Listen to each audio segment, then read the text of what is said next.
Salut.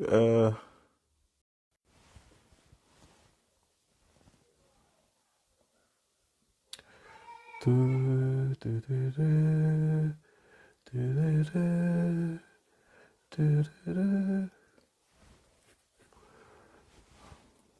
Ok, je voudrais vous annoncer que le live a été coupé, malheureusement.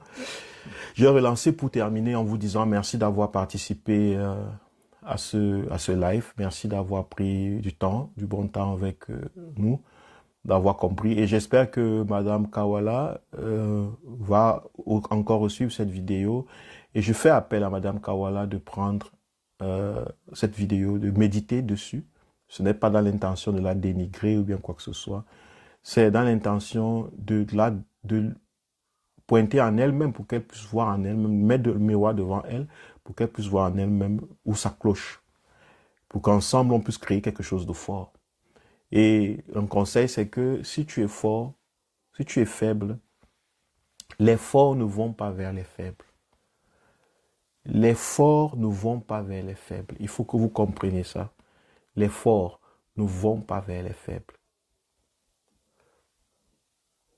Ok? Les forts n'ont pas le temps d'aller vers les faibles.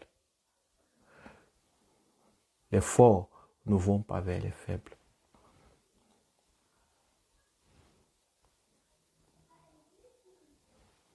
Hmm.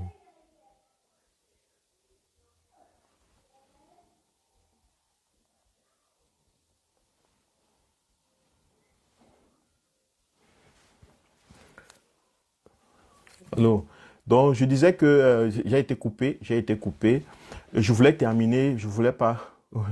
J'ai été coupé, je sais pas, ils ont dû bloquer, je sais pas, quelque chose s'est passé. Bon, mais de toute façon, pas grave. De toute façon, j'étais à la fin, je faisais déjà mon plaidoyer aussi, comme le plaidoyer de Madame Kawala.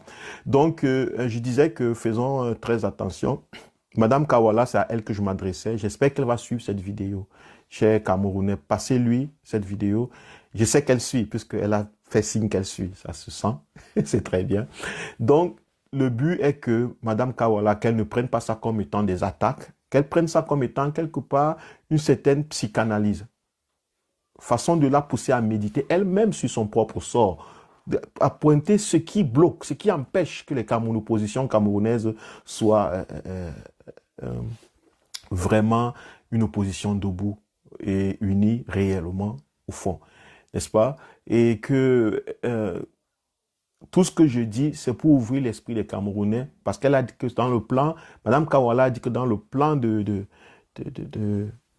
du CPP ou de CPP, le projet de transition, s'il y a l'éducation de la jeunesse camerounaise. Ce que je fais, c'est que j'éduque les Camerounais, je veille leur conscience à ce que les Camerounais puissent écouter, entendre les gens parler, mais qui ne s'arrêtent pas qu'à entendre, qu'ils puissent les écouter aussi, qu'ils puissent comprendre les sous-jacents, les choses qui sont dites en dessous, qu'on ne dit pas directement, de telle sorte qu'ils sachent à qui ils ont affaire et qu'ils doivent voter, qu'ils doivent choisir le moment venu.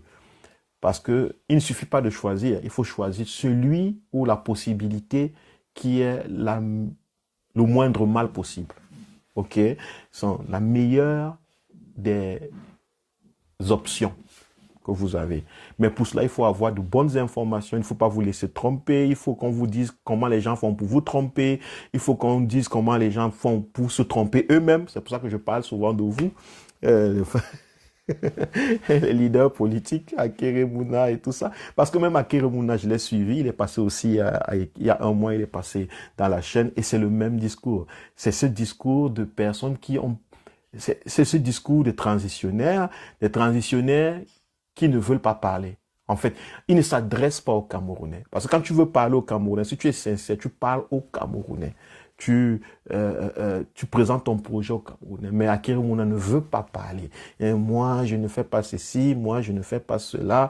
Et lorsqu'on lui dit que, on lui rappelle que Monsieur Titus Edouard était aussi pour la transition, d'abord même pour le MRC, il fait, il ne faut pas dire les choses comme ça. Ça le choque d'avoir appris que monsieur Tudis était d'abord, a même dit quand même qu'il tendait beaucoup plus à se rapprocher du MRC avant de penser à être transitionnaire. Vous voyez un peu. Donc moi, je pense qu'il y a ce problème de nos leaders, de nos hommes politiques. Ils ont vécu dans un environnement d'oppression, de répression. Donc ils n'ont pas... Ils subissent les méfaits psychologiques de cette affaire. Lorsqu'ils parlent, lorsqu'ils veulent travailler ensemble, ils se disent des choses, ils inventent des choses aux autres hommes politiques, ils inventent, c'est terrible.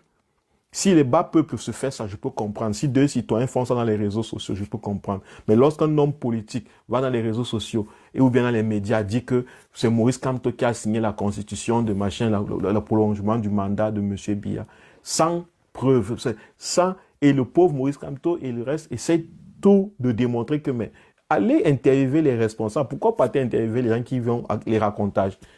Non. Là, on dit, vous insultez Madame Ekoué. Madame Ekoué serait vraiment la chose qu'on n'insulte pas, la personne qu'on ne doit pas insulter parce qu'elle a apporté le multipartisme. Parfois, c'est Biya qui a amené le multipartisme. Parfois, c'est Henriette Ekoué. Je ne sais même pas. Mais de toute façon, le plus important qu'on doit retenir, hein, c'est le multipartisme, c'est quoi? C'est pas la démocratie. Le multipartisme, c'est pas la justice. Le multipartisme veut juste dire la possibilité d'avoir plusieurs partis. Et ça, c'était déjà avant Henriette Ekoué. Si vous connaissez l'histoire du Cameroun, il y avait déjà plusieurs partis avant. C'est juste que Ahidjo a fermé ça un moment et c'est revenu après. OK? Donc, ce n'est pas l'apanage de Henriette Ekoué. Et même si c'était elle qui avait fait, si elle raconte une connerie, si elle fait du bashing, on doit lui rappeler que c'est stupide. Et dire à quelqu'un que ce que tu as commis est stupide n'est pas une insulte. C'est une façon de lui rappeler à l'ordre que l'acte est stupide. Toi-même, tu n'es pas stupide. Un être humain change. Mais l'acte que tu viens de commettre au moment présent est un acte stupide. Et puis c'est tout. On avance. Monsieur Kamto est le leader politique le plus fort actuellement, le plus mobilisant. Ça veut dire que tous ceux qui veulent mobiliser pour quoi que ce soit, vous devez vous rapprocher de Maurice Kamto. Ce n'est pas Maurice Kamto qui va se rapprocher de vous. Les forts ne vont pas vers les faibles. Il faut arrêter cette philosophie. Parce que si les forts commencent à aller vers les faibles, ça veut dire que c'est les faibles qui tirent les forts vers le bas. C'est les faibles qui vont vers le fort. Il suffit seulement de reconnaître. Est-ce qu'il est fort plus que... Est-ce qu'il est fort? Est-ce qu'elle est forte? Oui, tu vas vers. La responsabilité que le fort a, c'est de t'ouvrir les bras et de t'aider à devenir fort. C'est tout. Mais le faible ne va pas vers le fort. Ça veut dire que lorsque vous êtes des hommes politiques, Madame Kawala, et toutes vos bandes d'hommes politiques qui ont un peu des amis, des copains qui sont dans vos partis politiques ou mouvements, 2 tendus, 3 pelés, c'est vous qui devez aller avec les 2 tendus, 3 pelés vers le fort politique. Mais pour cela, il faut que vous reconnaissiez honnêtement qu'il est fort ou qu'elle est forte, la personne. Ou que le parti est fort. Il faut au moins cette reconnaissance. Tant qu'il n'y a pas ça, la suite n'est pas possible. Donc, merci Joseph Camara, Fantôme Tarzan et tout, Étienne Ricky. Merci pour tout. C'est des personnes qui étaient là pour les premières parties du live qu'on a coupé. Donc, on se prend à la prochaine. C'est ce que j'avais à dire aujourd'hui. C'était tellement, on a fait longtemps, hein? On a vraiment fait longtemps. Et je vous remercie vraiment d'avoir été patient. Bon, on dit bonne journée, ciao.